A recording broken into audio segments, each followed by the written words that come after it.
Good afternoon, everyone. I am who I am because of Toastmasters. Specifically, I am who I am today because of Brownsville Toastmasters. I first joined the club, it must have been April or May of 2019. I joined because a business book told me to. I started reading books of all kinds because I read one book in particular right when I was starting to get my feet wet with the habit of reading. This one right here, the autobiography of Benjamin Franklin. I have always been fascinated with Ben as a founding father of America. George was, very staunch and strict and serious.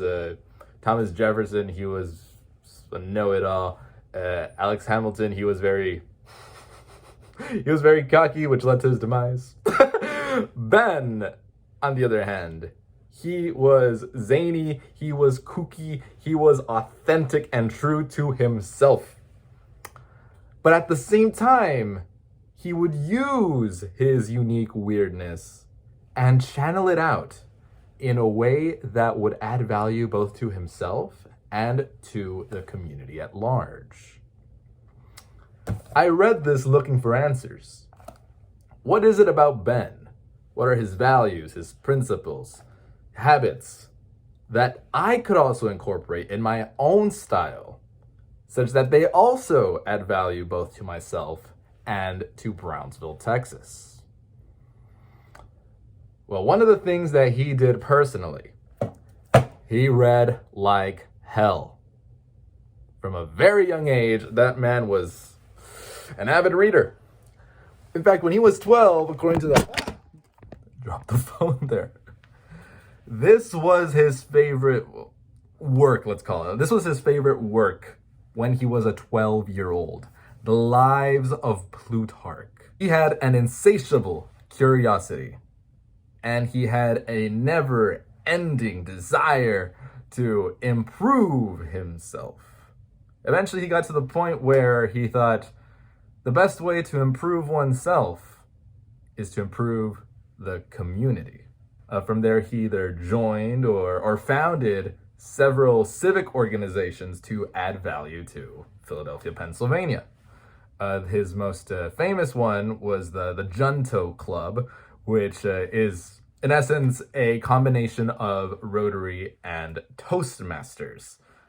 They would have speeches and debates amongst themselves constructively, while also brainstorming ways on how to improve the community. But all the concepts of the lending library, the volunteer fire department, and UPenn, the Ivy League school, all projects of the Junto Club. Having these values in mind, reading and volunteerism, I don't have it with me right now, but I read The Little Red Book of Selling by Jeffrey Gitomer. He encouraged everyone who read that book to join the local Toastmasters club. I look it up. At the time, Brownsville did not have an active Toastmasters club. And it really burdened me because it sounded exactly like the Junto. I wanted to be into something that Ben would be proud of if I were to join. But not even 2 days pass where I see a sponsored ad on my Facebook. Join the Brownsville Toastmasters. Yes, everyone. Apparently, Brownsville has had Toastmaster clubs for the past 67 years.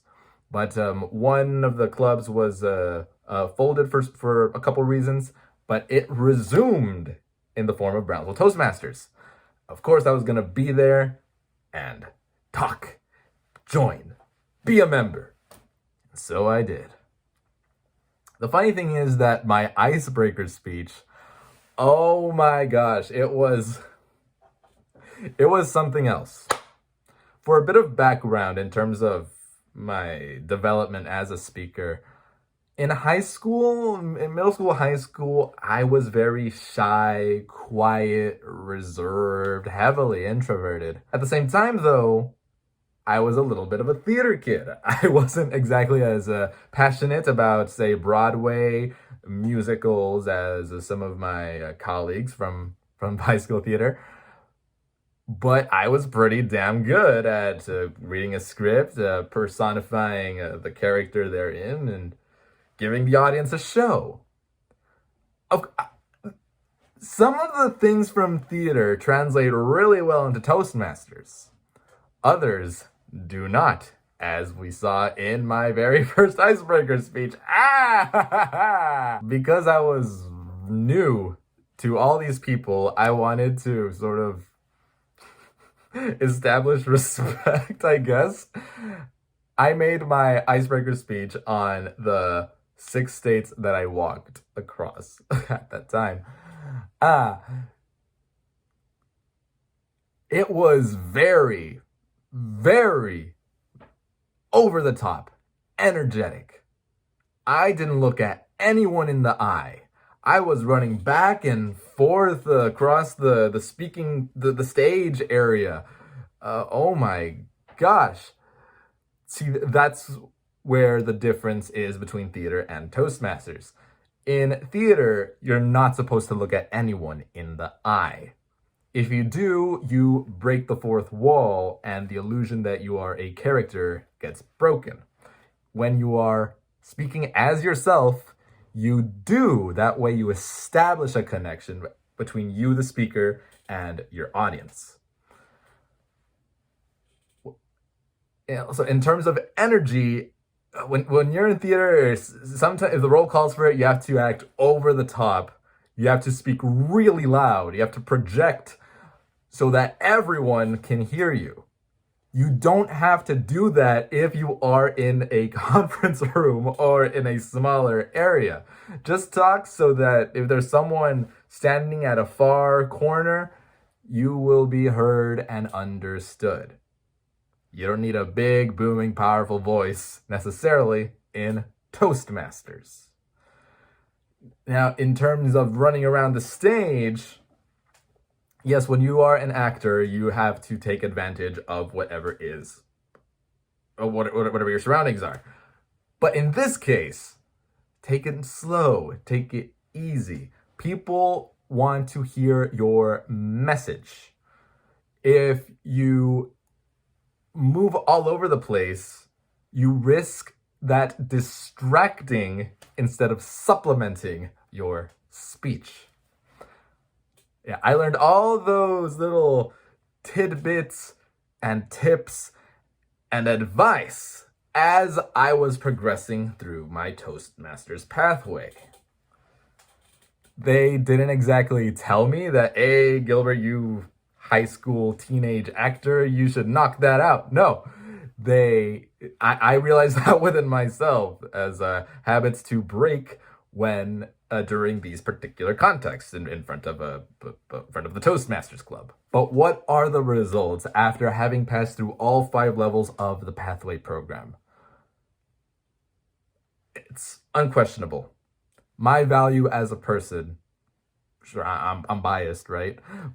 My value as a person has certainly increased. I feel that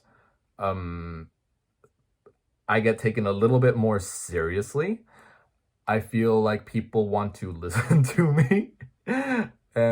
People actually want me to MC for them or to speak on something for an event, a meeting, or whatever it may be. I was asked a couple of months ago to MC a children's ballet recital.